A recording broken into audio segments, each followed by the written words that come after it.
Mambo. Poor. Okay. I just learned that. Good evening to everybody. Thank you for coming out. And we want to apologize for keeping you guys waiting.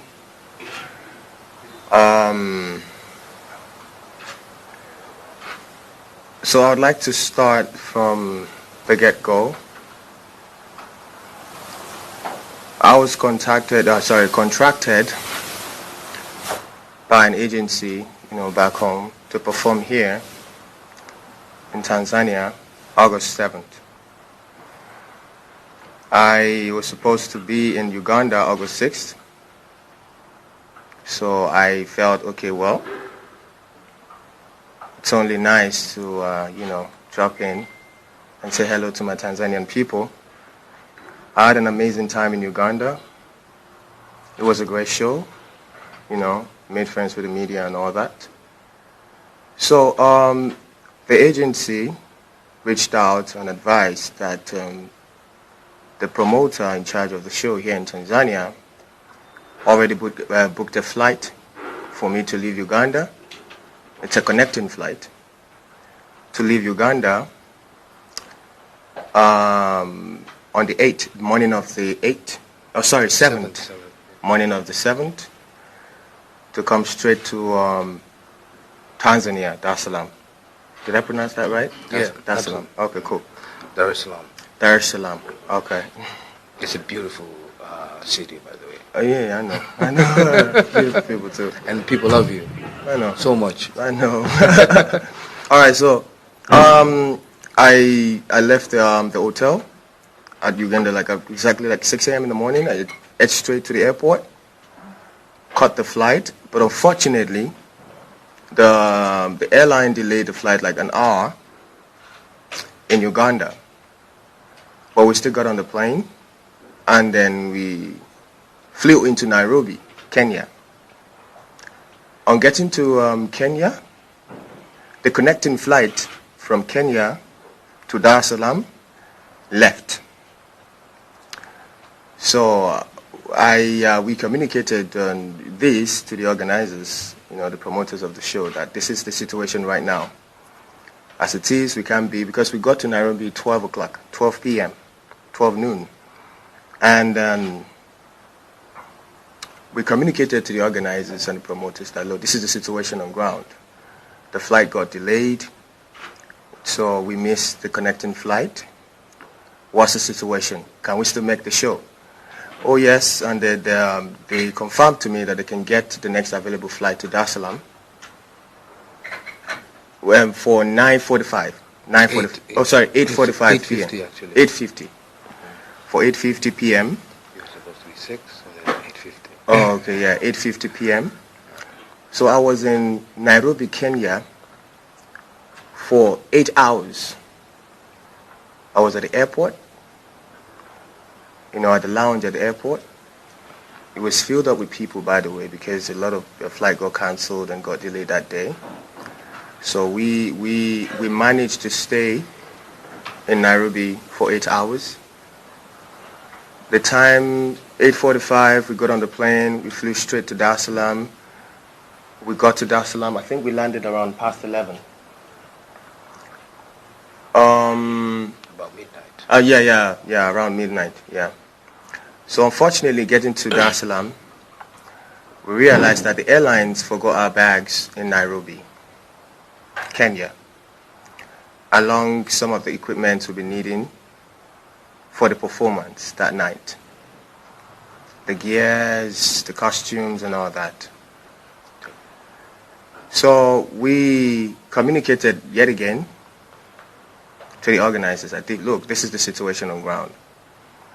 We spoke to the airlines. They assured us that, okay, fine, we'll get the bags. We'll try and work how we can find the bags and get them across to you.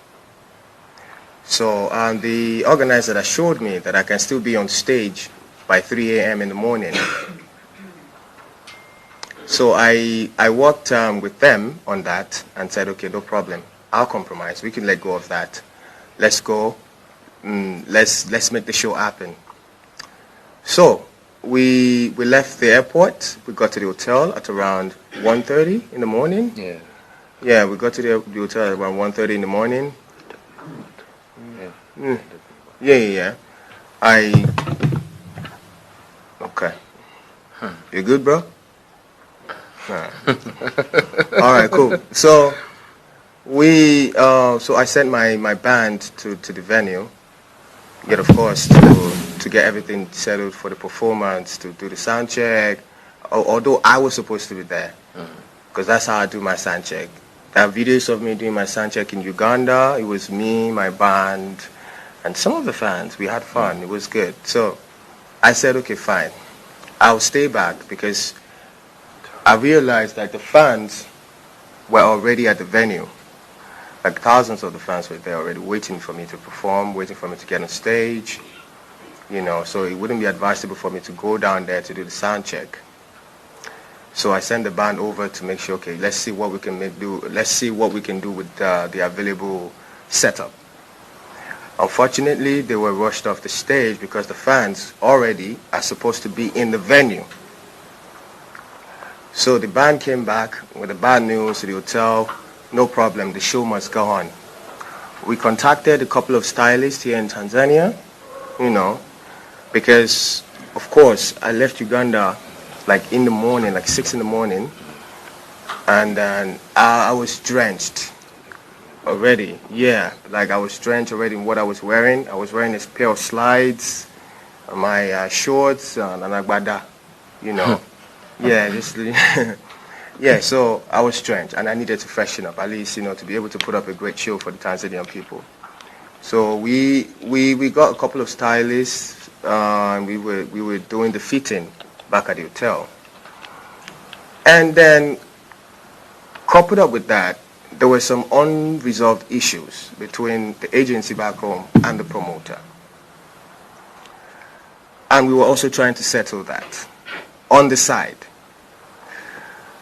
Time was going, and then it was past the time for performance.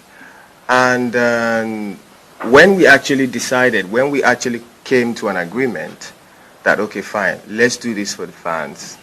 Let's go on with the show. I don't mind. I'll wear my slides. I'll look this way, and I'll go for the show. The venue was already, the people were already going wild. The fans were already going wild, which I know is out of love. No disrespect to the fans. And then I was advised to stay back. You can't go. It's not safe or whatever.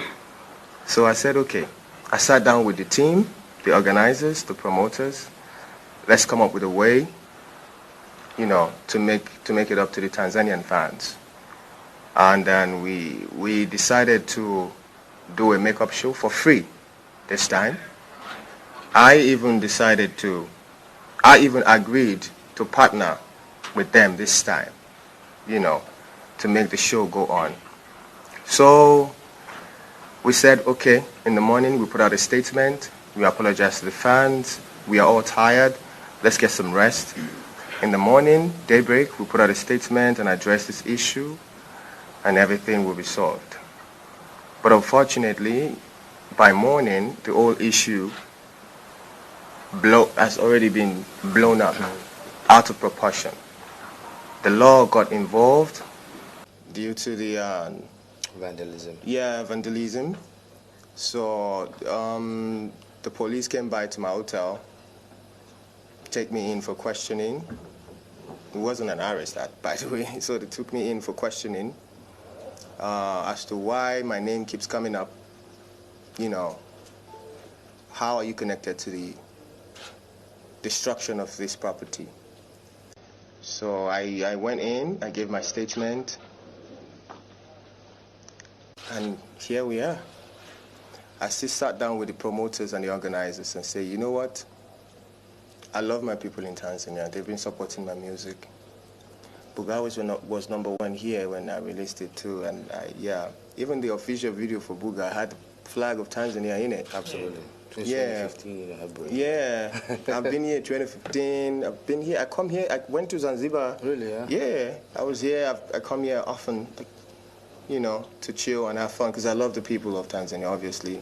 Good energy, good vibe, you know. So, yeah, I sat down with Straight Up Vibes, my brother Montana, and I told him, you know what?